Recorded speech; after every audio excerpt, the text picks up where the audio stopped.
welcome back, everybody. I think the zombie should be working. Yes, hello? Hello. Nice. Actually, that might be a bit loud. I'll turn that down 1 sec. Say something again? Hello.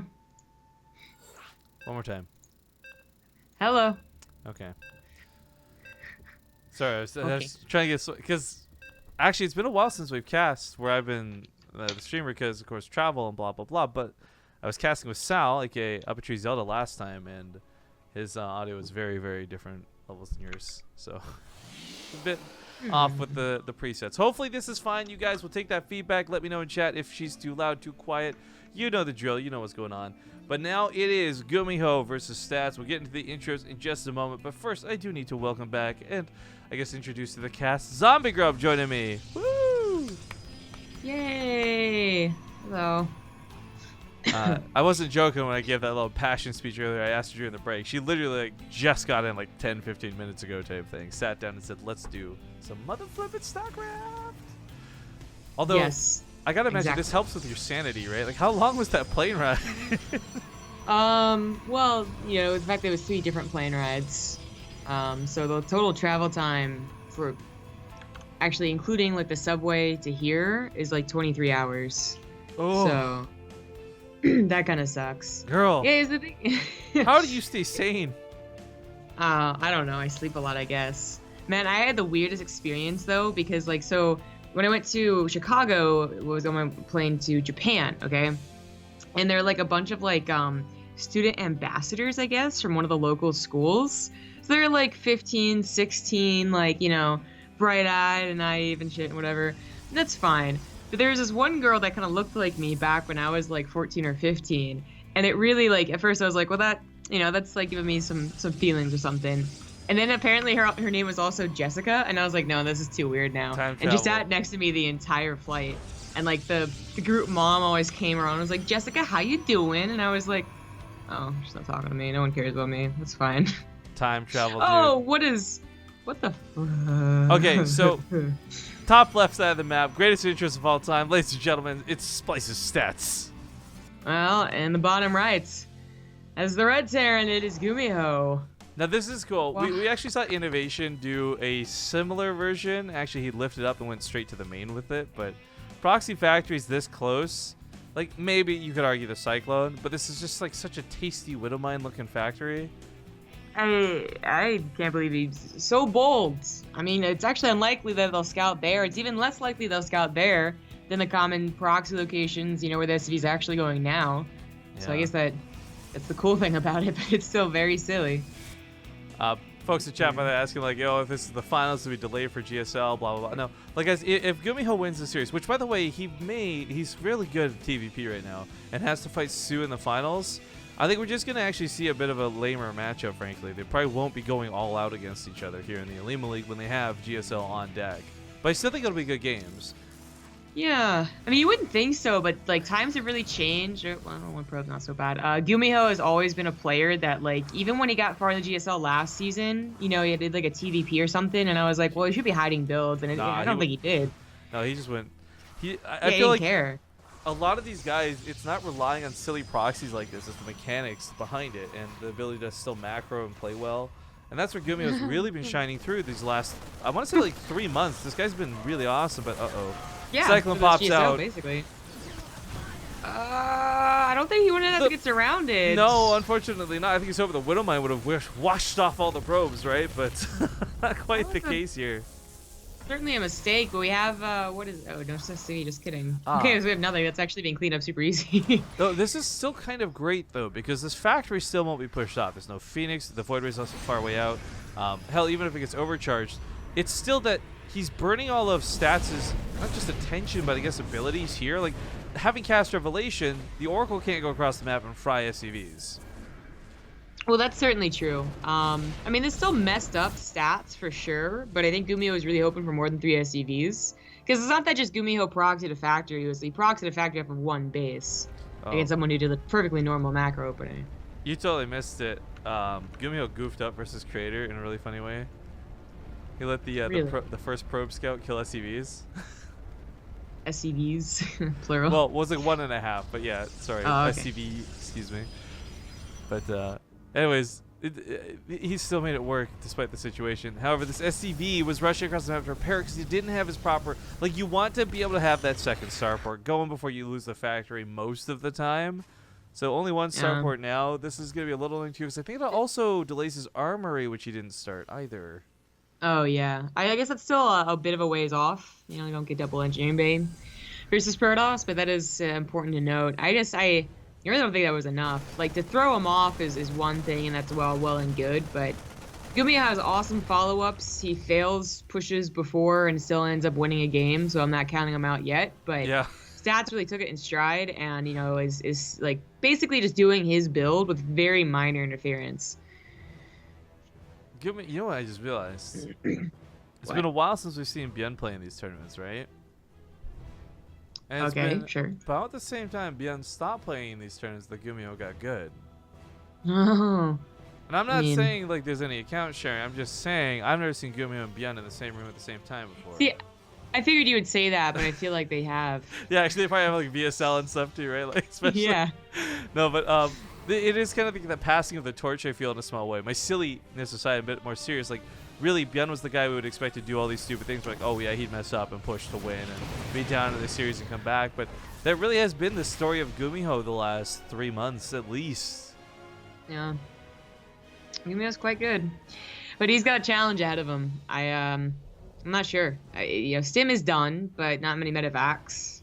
Just the 2. It's like a decent push. Like, that could be a decent drop.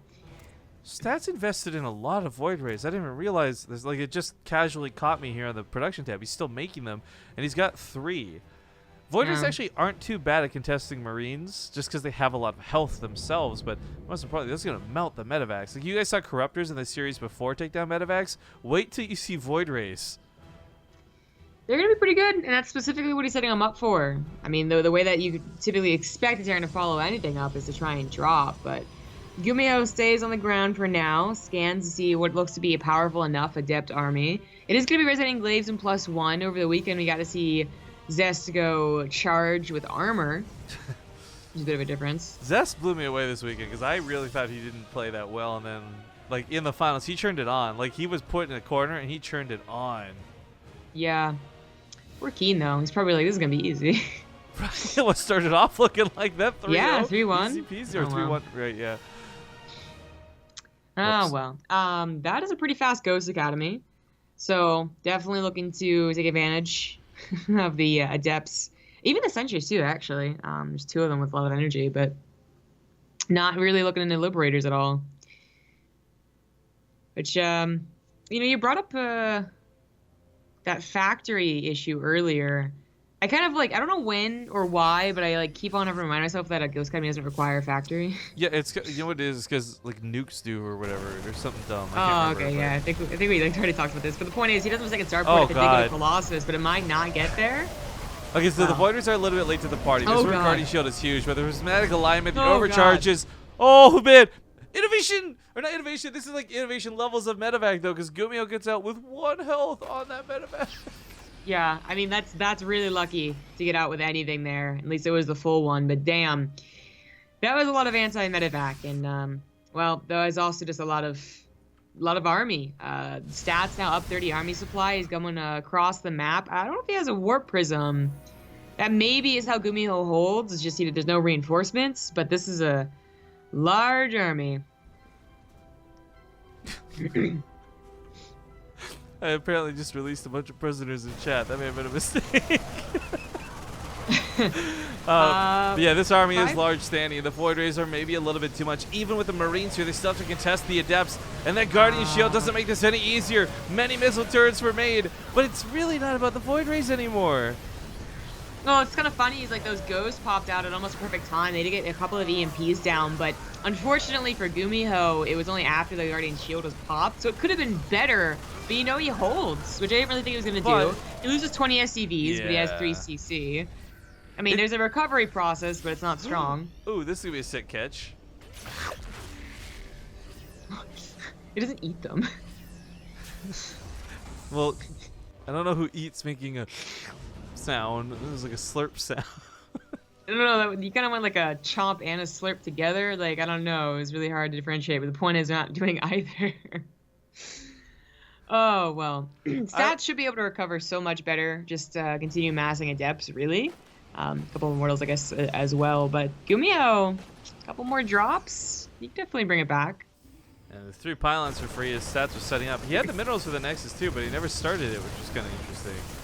It's also worth noting, Stats isn't playing around charge at all, which I think with Ghosts and the lack of Widow Mines, I think charge lots would be fantastic.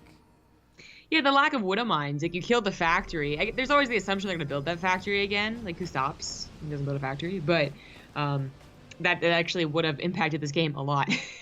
There are no Widow Mines. There will not be any Widow Mines. And there won't be a second starport either. So eventually when Stats does get his Gateway army rounded out with Blink, imagine out on a second Robo. But he's going to be under a lot of pressure until then, which GuMiho needs to do because he really can't afford to try and take on Colossus, too.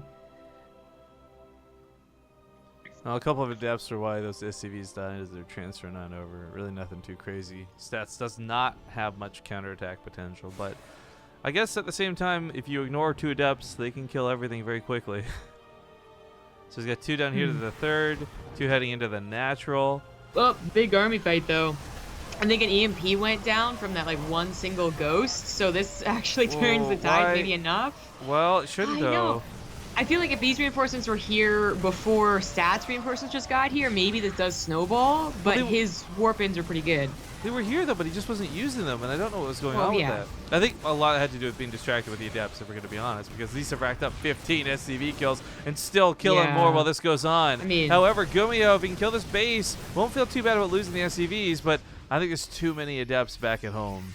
He could cancel the 4th at the very least, and if he can continue getting like 1 or 2 ghosts or, you know, even these liberators, like he's been taking really good fights against someone who I thought was going to have numbers at least on their side. But that obviously didn't trump the actual bio power. They even have upgrades. They're at 2-1 now. Yeah. Man, this is so bad. Like, GuMiho actually has an army he can fight with. This is what's really cool. This is like a timing in the game, though, because any more time goes on in this game. Like, yeah, mules are great, guys, but not like 20 SCVs great. Like, there's going to be a real big inconsistency here with his production coming up compared to what Stats is going to be able to just keep pumping out over and over and over. Yeah, and if Stats plays smart and safe and slow, eventually his upgrades will also matter a ton. He's on his way to +2 armor. But for right now, it's a very scary situation. Stats is going to run out of minerals in his main base as GuMiho does, but GuMiho, of course, can lift. It's still not, you know, actually having a lot of saturation, but it is something to consider, as Stats' 60 probes might not be as cool as it looks.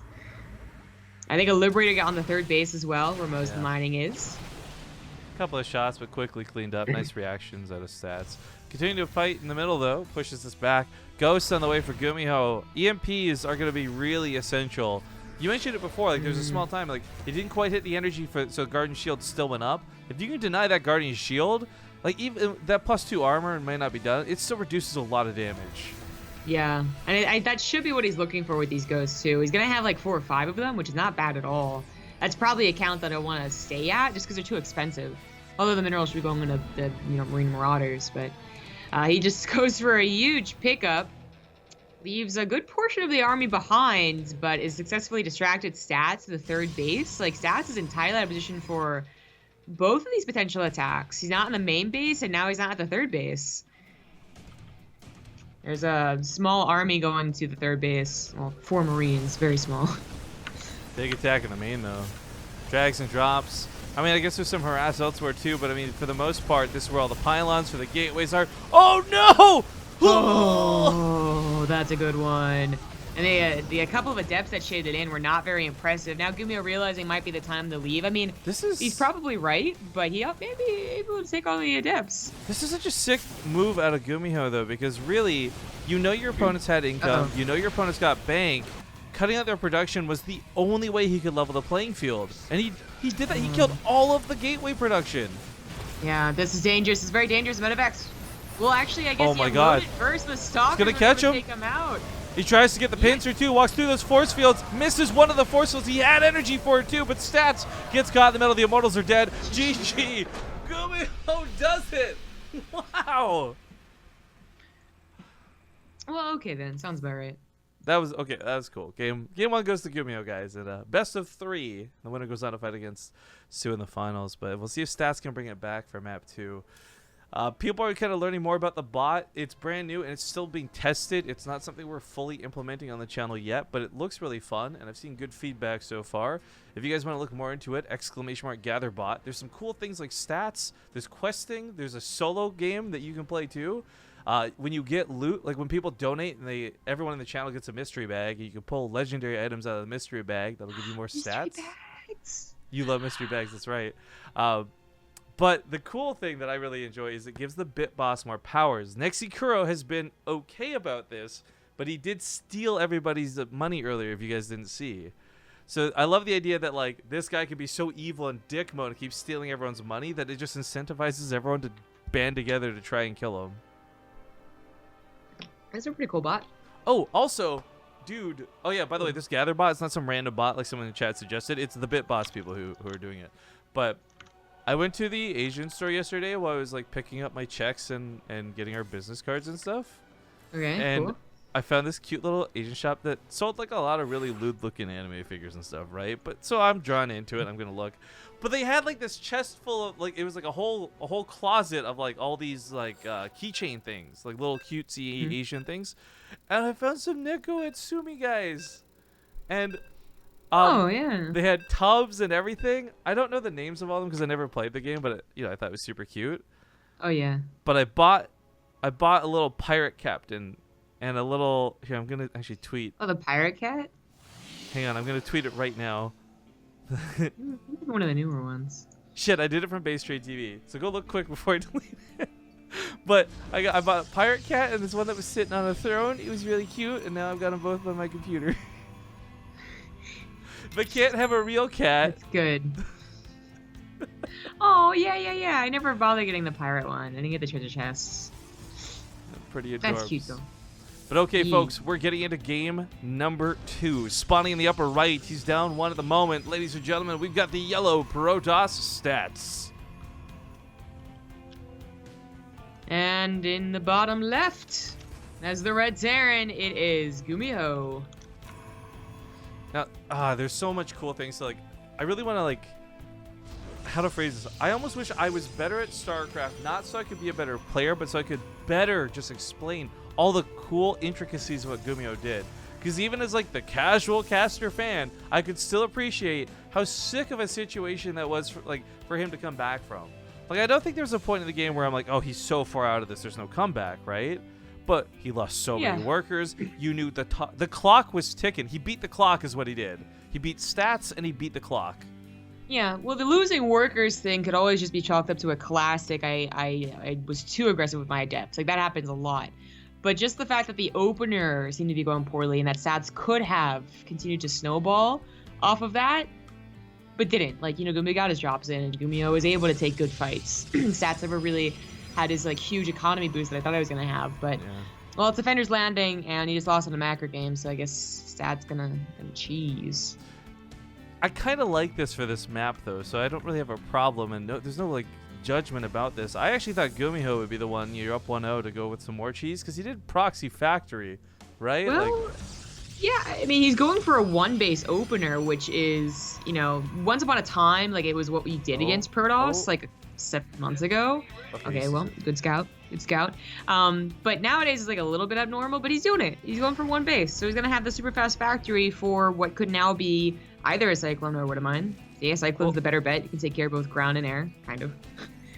So I thought this was really interesting. GuMiho immediately started looking for a proxy just based on no nexus. He actually didn't get to the main to see no second pylon, which is usually the big red flag, but there's no... with the probe dying, there's no way he gets the second pylon down. This might just be game. I think it is. Yeah. Well, I mean, actually, you can't just... What? The others are like through. There was no wall. But I don't know. It's a bad start, but stats just saw that GuMiho was 1-basing as well, so the fact this was denied isn't as bad as someone who's like 2 mules just about. So it's not great. No Stargate, but it's not the worst. I love that the Marines ran for their lives with the SCV. It was like Nah, I got this, guys. I'll I'll take care of screw it. all the bolts and nuts on this thing. Yeah. What is this? Got the cyclone going across the map. If it's not surrounded, it's gonna kill all the probes. And Stats is like, wait, nope, wait, okay, no. This Okay, he's is gonna go such back a- home, but it's too late. You know, I don't know if you had to get home in time for game 1 as Sue versus Innovation, but it was really back and forth and scrappy. But it was like on macro scrappy, like 99 workers scrappy. I feel like this is the exact opposite. It's just early game scrappy. Kill the pylon, get the cyclone across the map, trade out blow for blow. Oh, this is really cool. I didn't realize that it would block out a cyclone, but a cyclone's pretty fat, I guess. Yeah. One adept on a ramp. Well, another All right, that well damage that's nice. I actually don't know if will the medevac make enough if it picks up the Marines. I guess it will. Catches the Yeah, Oracle, the lock-on gets a bit of extra damage, and he shuts down the attack. I was saying no to Stats. I was like, well, that's not gonna work. But I guess he was hoping that he wasn't paying attention. I was wondering if 4 Marines with a medevac is good enough as 6 Marines without. Like I didn't actually know if the Oracle would kill them fast enough or not. No, I think the Mortals will kill them fast enough. I feel like I've been in that situation. Yeah. The milliseconds delay, who cares? But he's trying so Well, desperately to finish off that Oracle. It's that's not going to dead. happen. Yeah, it's like one good unit. Man, this one guy in chat really wants Olimoleague to put off the finals because of the GSL thing. But guys, like, the thing is, whether it's this week or next week, like, you're still gonna have like the Olimoleague. This last month has actually had really sick signups. Like, you're gonna have GSL quality finals every single week. So I don't know, man. You might just see them fight again. You never know. Yeah, I'm pretty excited for that. Of course, a lot of people are coming to Korea. So like Fear Dragon's coming, but apparently like Gemini, GGE Mini. GGE Mini. Yeah, exactly. He's coming, and there's like some other like writer. Like I don't know. Everyone decided to come for the GSO finals, which is totally cool. But so many people tweeting their first time in Korea, little babbies. You're like, let me show you around town. I'm a local now. Hell no. I'm like, I have shown enough people around, and by enough people, I mean my mom.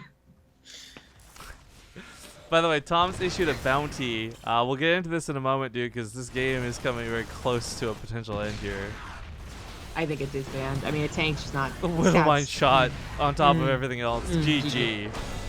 Sue versus GuMiho finals. Okay, so one of the really cool things with the bot is you can do an alternate to donations. You can do a bounty. Now, if you do a bounty, it doesn't provide benefits to the chat, and you don't get a bunch of mystery bag items and stuff. But you can challenge the streamer to do things. And this is what I want to show you guys because this is cool. So Tom made a bounty during that game. He memed it too with a fucking fry meme. Visit the dentist or soup forever. Now, fail condition is wimping out. So if I went back to the dentist, I can't collect this bounty. But I can accept the bounty. I can just take it and say, fuck you. Don't be a scumbag. I can increase the threshold. I'm like, oh, this isn't enough. Like, if this was like, you and Zombie need to, like, punch each other in the face, I'd be like, for $5? No, let's increase the threshold to, like, $6. Maybe we would, right? we got some aggression we got to work out between us, okay? Or I can reject and be like, no, this is like bullshit. So, like if you're like, oh, here's $1, why don't you kiss Zombie Grub? I'd be like, no, get out of here. Don't troll me, reject it. Or I'd take the money, say fuck you, but I wouldn't return it. But anyways, there's cool things about it. So I'm just gonna accept that bounty. And then the thing is, I don't actually have the money yet. On good authority, I'll either complete it or fail, right? But it's cool that you can do stuff like this, and I love the idea of it for like say. Like, we're talking about donation goals. Zombie Grub, do the Monica dance or something, right? And then she can collect the bounty on it or not. I already did it. I don't want to ever do it again. So, we're going to duck away to commercial breaks while the finals get set up. Just a quick note before I do, though. It's really cool to see Zombie Grub come back and hop on the cast and all that. But, of course, if you guys miss it, both Zest and Lenog, who were competing in Gameland, also kind of got off their flight and went straight to playing StarCraft 2. I just love that. I don't know, maybe it's being in Korea is also affecting you, and it was like Korean in their blood, but there's like this draw to StarCraft, man. Yes, I now have Korean in my blood. All right, we're gonna go to commercial break, guys. We'll see you soon.